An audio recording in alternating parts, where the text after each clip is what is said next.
Vivo X200 Pro এই ফোনটা মার্কেটে আসার পর থেকে আইফোন এবং স্যামসাং এর যে ফ্ল্যাগশিপ ফোন S25 Ultra রয়েছে সেগুলোকে নাকানি চুবানি খাওয়াচ্ছে এবং আমার সামনেই দেখলাম যে অনেকেই আইফোন এবং স্যামসাং সেল করে দিয়ে এই ভিভো X200 Pro নিচ্ছে। এটা তো শুধুমাত্র প্রো, এটারই আর একটা আলট্রা চলে আসছে যেটার অবস্থা আরো অনেক অনেক উপরে, যেটার সামনে স্যামসাং এবং আইফোনকে কেউ গুনতেছেই না।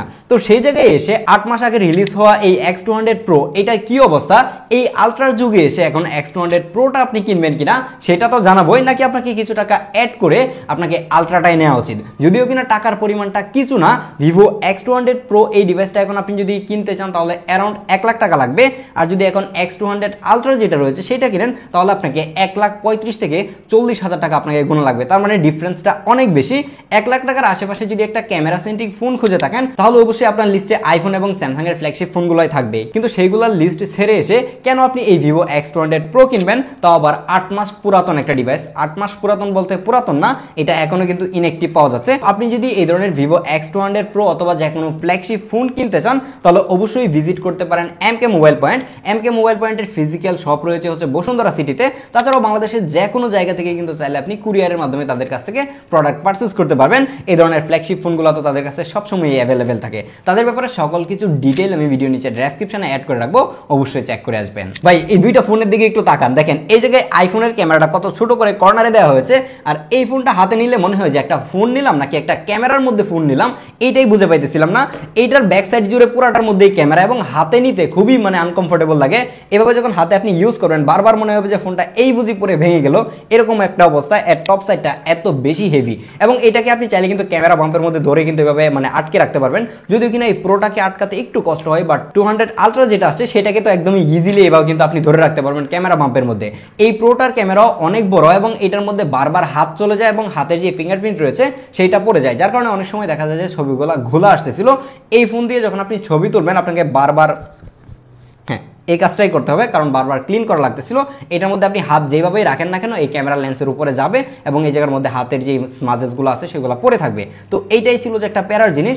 আর এই ফোনটা ইউজ করলে অবশ্যই একটা কাভার ইউজ করবেন, কারণ এই ফোন যে ইউজ করবে তার নাক মুখ ফেটে যাবে এটা মোটামুটি শিওর। কারণ হচ্ছে যে এটা 2-3 বার আমার নাকের উপরে পড়ছে, রাতে যখন আমি এভাবে ইউজ করতেছি দেখা যায় যে পড়ে যাইতেছিল এরকম একটা অবস্থা। তো এইটার সাথে হয়তো বা ইউজ টু হতে মোটামুটি 1 সপ্তাহের মতো সময় আপনার চলে যাবে। যেহেতু এটা একটা লাখ টাকার ফ্ল্যাগশিপ ডিভাইস, যার কারণে হাতে নিলে আপনি ফিল করতে পারবেন যে আপনি প্রিমিয়াম কিছু একটা হাতে নিছেন। এর যে ফ্রেমটা রয়েছে সেটা একটা অ্যালুমিনিয়ামের ফ্রেম এবং সামনে পিছনে গ্লাস ইউজ করা হয়েছে। বাট চাইনিজ কোম্পানিগুলো আসলে কি গ্লাস ইউজ করে সেটা খুব একটা ক্লিয়ারলি তারা বলে না। যেহেতু এটা একটা ফ্ল্যাগশিপ ডিভাইস আশা করি যে এটাতে খুবই ভালো প্রোটেকশন ইউজ করা হয়েছে। দেন যদি আপনি এটার ফ্রন্ট সাইডে আসেন তাহলে এই জায়গায় একটা কোয়াড কার্ভ ডিসপ্লে পাবেন। আমি এই ফোনটা ইউজ করার আগে আমার ডেইলি ড্রাইভার হিসেবে হচ্ছে Honor 400 Pro যে ফোনটা রয়েছে সেটাই ইউজ করেছি এবং এটার মধ্যেও কোয়াড কার্ভ ডিসপ্লে ইউজ করা হয়েছে।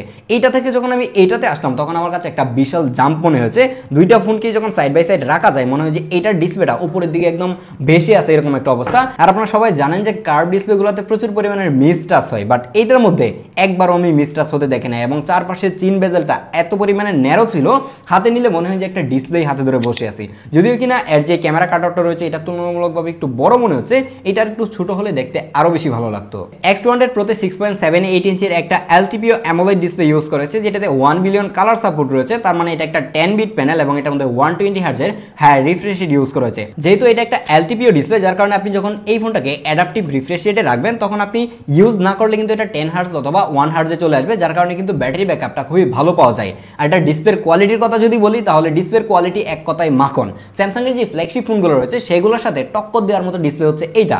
স্যামসাং এর সাথে যদিও কিনা কেউ কম্পিট করতে পারে না কখনোই, কিন্তু এইটা আমার কাছে মনে হয় যে স্যামসাং এর সাথে যদি দাঁড়ায় তাহলে স্যামসাং 100তে 100 পেলে এটা 90 কিংবা 95 অনায়াসেই পাবে।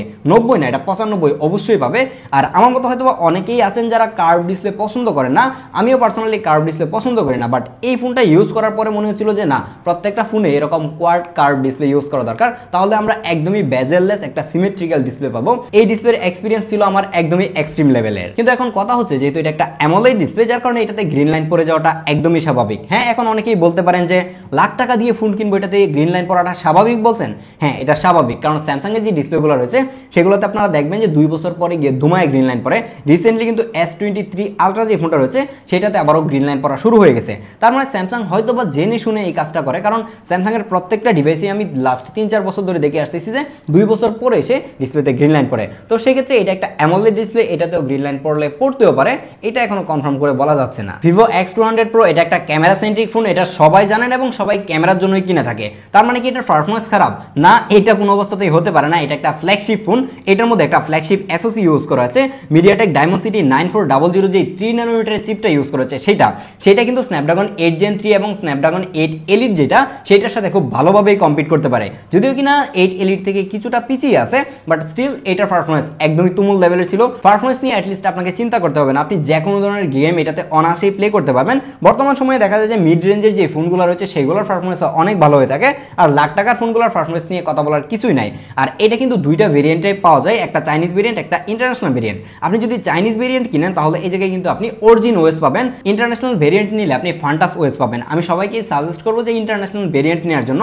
দেখা যায় চাইনিজ ভেরিয়েন্ট হয়তো আপনি 5-10 হাজার টাকা কমে পাবেন, বাট চাইনিজ ভেরিয়েন্ট নেওয়ার পর আপনি প্যারা খাবেন হচ্ছে নোটিফিকেশন নিয়ে, মেসেঞ্জারের কল ড্রপ করবে, হোয়াটসঅ্যাপের নোটিফিকেশন মিস করবেন এবং ফেসবুকের নোটিফিকেশন আপনি মিস করবেন, মোটামুটি সব ধরনের নোটিফিকেশন মিস করা লাগে। তার উপর দেখা যায় যে মাঝে মাঝে কল ড্রপের যে ইস্যুটা রয়েছে সেইটাও কিন্তু ফেস করা লাগে। তো যার কারণে আমি বলবো যে আপনি অবশ্যই ট্রাই করবেন যে ইন্টারন্যাশনাল ভেরিয়েন্ট নেওয়ার জন্য 5-10 হাজার টাকা অ্যাড করে, তাহলে আপনি এরকম একটা ক্লিন ওএস পাবেন যেটাতে কোনো ধরনের ব্লুটুয়ার কিংবা চায়না ভাষা জানার মতো প্যারা আপনাকে লাগবে না। যদিও কিনা চাইনিজ রুমের জন্য ভাষা জানা লাগে না, যারা চাইনিজ রুম ইউজ করে তারা হয়তো এটার সাথে ইউজ টু হয়ে যায়, বাট চাইনিজ রুম আমার কাছে বরাবরই একটু প্যারার মনে হয়। ভিভো ক্লেম করছে এই ফোনটার মধ্যে তারা 4 বছর মেজর সফটওয়্যার আপডেট দিবে। এখনকার সময়ের প্রত্যেকটা ফোনের মধ্যে দেখা যায় যে 6 থেকে 7 বছর সফটওয়্যার আপডেট দেওয়া হয়, তো সেই জায়গায় এটা আমার কাছে একটু কম মনে হয়েছে, অ্যাটলিস্ট 5 বছর সফটওয়্যার আপডেট দেওয়ার দরকার ছিল। নাও কথা বলা যাক এটার মেইন পার্ট, সেটা হচ্ছে ক্যামেরা, এবং ক্যামেরার কারণে কিন্তু এটা জনপ্রিয় এবং বারবার ক্যামেরার কারণে হাত থেকে ফোনটা পড়ে যেতে নেই।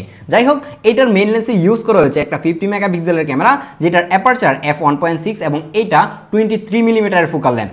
এখন আরেকটা ওয়্যার্ড জিনিস আপনাদের সাথে শেয়ার করি, এটার যে আলট্রাটা আসছে মানে 200 আলট্রা, সেটার মধ্যে কিন্তু মেইন লেন্স ইউজ করা হচ্ছে 35 মিলিমিটার, তার মানে 1x না, সেটাতে হচ্ছে 1.5x এর ফোকাল লেন্থ। তার মানে বুঝতেই পারতেছেন সেটার ফোকাল লেন্থও বেশি, এবং ওইটাও কিন্তু একদমই ফটোগ্রাফি সেন্ট্রিক ফোন বানিয়েছে। যাই হোক, ওইটা নিয়ে আমরা পরবর্তীতে কোনো একদিন কথা বলবো। এবং এই 200 Pro এর স্পেশাল জিনিস যেটা, সেটা হচ্ছে 200 মেগাপিক্সেলের পেরিস্কোপ টেলিফোটো জুম লেন্স, যেটা আপনি অপটিক্যালি 3.7x পর্যন্ত জুম করতে পারবেন। তার মানে হচ্ছে এটা 85 mm ফোকাল লেন্থে কাজ করবে। জাস্ট একবার চিন্তা করেন, পেরিস্কোপ লেন্সটা 200 মেগাপিক্সেলের এবং তার পাশে একটা 50 মেগাপিক্সেলের আলট্রাওয়াইড ক্যামেরা ইউজ করেছে, যেটার ফোকাল লেন্থ 15 মিলিমিটার। এর মেইন লেন্স এবং এর আলট্রাওয়াইড লেন্সের ইমেজ স্যাম্পলগুলো দেখেন যে খুবই ভালো লাগার মতো, খুবই কালারফুল এবং শার্প ছিল, খুবই ডিটেইল রাখতে পারতেছিল। এবং এটা ডাইনামিক রেঞ্জ দেখে তো আমি অবাক হলাম যে এত ভালো ডাইনামিক রেঞ্জ কিভাবে রাখতে পারে। ভিভোর এর আগে কোনো ফোনে আমি এত ভালো ডাইনামিক রেঞ্জ দেখি নাই এবং এত শার্প ছবি তুলতেও দেখি নাই। স্পেশালি এর মেইন লেন্সটাই আমার কাছে বেশি ভালো লেগেছে। তার মানে এই না যে এর আলট্রাওয়াইডের আউটপুট বাজে, এর আলট্রাওয়াইড দিয়েও খুবই ভালো আউটপুট পাওয়া যায়, কিন্তু দেখা যায় যখন লো লাইটে ছবি তোলা যায় তখন আলট্রাওয়াইড থেকে এর মেইন লেন্সের ছবিটা বেশি শার্প এবং ডিটেল ছিল এবং একদমই নয়েজলেস ছবি তুলতেছিল। এই ফোনের আলট্রাওয়াইড লেন্স আর হচ্ছে মেইন লেন্স নিয়ে কথা বলে সময় নষ্ট না করে আমরা কথা বলি এর পেরিস্কোপ লেন্সটা নিয়ে। এই ফোনটা রিভিউর জন্য আনার পর থেকে এটা দিয়ে প্রচুর পরিমাণের পোর্ট্রেট ফটোগ্রাফি করা হয়েছে এবং এটা পোর্ট্রেটের জন্য এখন পর্যন্ত কিং বলতে পারেন। এটার পোর্ট্রেট মোডে যদি আপনি যান তাহলে এই জায়গায় অনেকগুলো ফোকাল লেন্স পেয়ে যাবেন। প্রথমে থাকছে হচ্ছে 23 মিলিমিটার, 35 মিলিমিটার, 50 মিলিমিটার, 85 মিলিমিটার এবং 135 মিলিমিটার ফোকাল লেন্থ। আমি মোস্টলি 50 মিলিমিটার, 85 মিলিমিটার এবং 135 মিলিমিটার দিয়ে ছবিগুলো তুলেছি। আপনারা সবাই জানেন যে ফোকাল লেন্থ যত বেশি হবে পোর্ট্রেটের ডেপথ তত বাড়বে এবং বডি ডাইমেনশনটা দেখতে তত বেশি সুন্দর লাগবে। মোস্টলি 85 দিয়ে যখন আপনি ছবিগুলো তুলবেন সেটার বুকে মানে এর যে ব্লাডটা রয়েছে সেটা অনেক বেশি ন্যাচারাল লাগে এবং দেখতে একদমই ডিএসএলআর ক্যামেরার মতো লাগে। আর এটার এইচডি টেক নিয়ে যদি বলি, জাস্ট এই স্যাম্পলগুলো দেখে হয়তো বুঝতে পারতেছেন যে এক একটা চুল পর্যন্ত সে ডিটেক্ট করতে পারে, কোনো অবস্থাতেই হেয়ার কেটে দেয় না। আমার মতো কুকরা চুল যাদের মাথায় রয়েছে তাদেরকে দিয়ে যদি আপনি পোর্ট্রেট স্যাম্পল নেন তাহলে মনে হয় যে ফোনের যে পোর্ট্রেটের এইচডি টেকের ক্যাপাবিলিটি সেটা আরো ভালো করে বোঝা যায় এবং এই ছবিগুলো দেখে হয়তো বুঝতেই পারতেছেন। এইটার পোর্ট্রেট ফটোগ্রাফি নিয়ে কোনো কথাই হবে না, এক কথায় এটা মাখন লেভেলের ছিল। আইফোন এবং স্যামসাং এটার ধারের কাছেও আসতে পারবে না। আমার কাছে মনে হয় না যে লাস্ট 2-4 বছরের মধ্যে আসতে পারবে, কারণ X200 আলট্রা যেটা রয়েছে সেটার মধ্যে তো গেমটা আরো চেঞ্জ করে দিয়েছে। পোর্ট্রেট ফটোগ্রাফিতে শুধু এইচডি টেকটি না, জাস্ট আপনি শার্পনেসটা দেখেন, এত শার্প পোর্ট্রেট ছবি তুলতে পারে এর আগে আমি একটা ফোনও ইউজ করি নাই। হ্যাঁ, আইফোন 16 Pro Max ইউজ করার সুযোগ হয়েছে, S25 আলট্রা দিয়েও ছবি তুলে দেখেছি। পোর্ট্রেট ছবিতে ফেসের মধ্যে এত শার্প এবং এত ডিটেইল ছবি কোনো ফোনেই রাখতে পারেনি, যার কারণে পোর্ট্রেট ফটোগ্রাফির ক্ষেত্রে এটাকে কিং বলাই চলে। X200 Pro এই ফোনটা কি শুধুমাত্র ফটোগ্রাফির জন্য না, এটা ভিডিও দিক দিয়ে অনেক বেশি এগিয়ে আছে।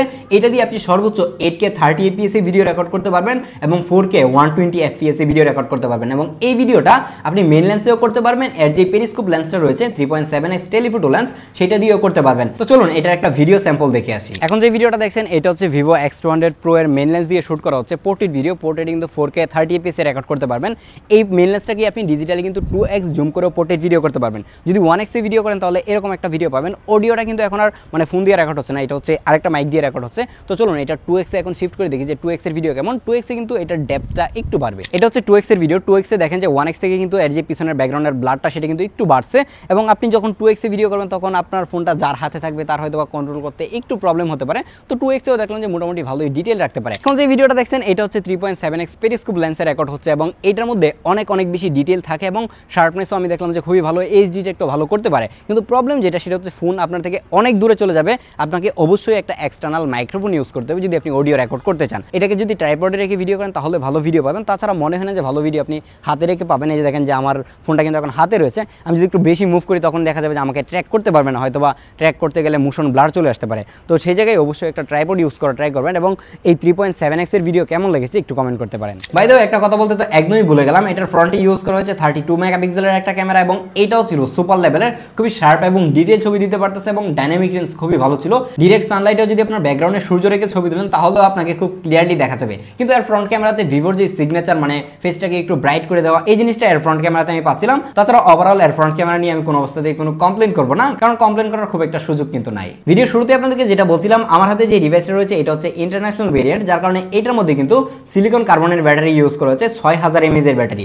এটার ব্যাটারি ব্যাকআপও ছিল একদমই সুপার লেভেলের। এই ফোনটাকে যদি একবার 100% চার্জ করেন এটা থেকে অনায়াসই আপনি অলমোস্ট 10 ঘন্টার মতো স্ক্রিন অন টাইম পেয়ে যাবেন। যদি আপনি বেশি ক্যামেরা ইউজ করেন তাহলে হয়তো বা এটা অনেকটাই কমে আসতে পারে, কিন্তু ওভারঅল এটার ব্যাটারি ব্যাকআপ খুবই ভালো ছিল। এটার ব্যাটারি ব্যাকআপ নিয়ে কমপ্লেন করার জায়গা নাই। 6000 mAh ব্যাটারি থেকে আপনি অবশ্যই লম্বা সময় ধরে একটা ব্যাটারি ব্যাকআপ পাবেন। আর যদি ব্যাপারটা এমন হয় যে আপনি টুকটাক ফটোগ্রাফি করতেছেন, সারাদিন ফোনটাকে ফেসবুক ইউটিউব এগুলোতেই সময় দিচ্ছেন, তাহলে অনায়াসে আপনার 1.5 দিন এই ফোনটা দিয়ে চলে যাবে। তো এখন ফাইনালি কথা হচ্ছে যে লাখ টাকা খরচ করে ভিভোর ফোন আপনি কিনবেন কিনা। আপনি যদি এর আগে আইফোন 16 Pro Max কিংবা S25 Ultra ইউজ করে থাকেন, আমি বলবো যে কোনো একটা দোকানে গিয়ে হলেও জাস্ট আপনি এই ফোনটার ক্যামেরা একবার এক্সপিরিয়েন্স করে দেখেন যেটার কি অবস্থা।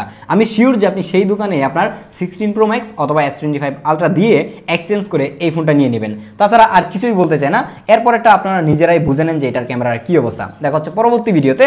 আমরা পরবর্তীতে আবারও ট্রাই করব এই ফোনটা নিয়ে ক্যামেরা নিয়ে স্পেসিফিকলি একটা ভিডিও দেওয়ার। আল্লাহ হাফেজ।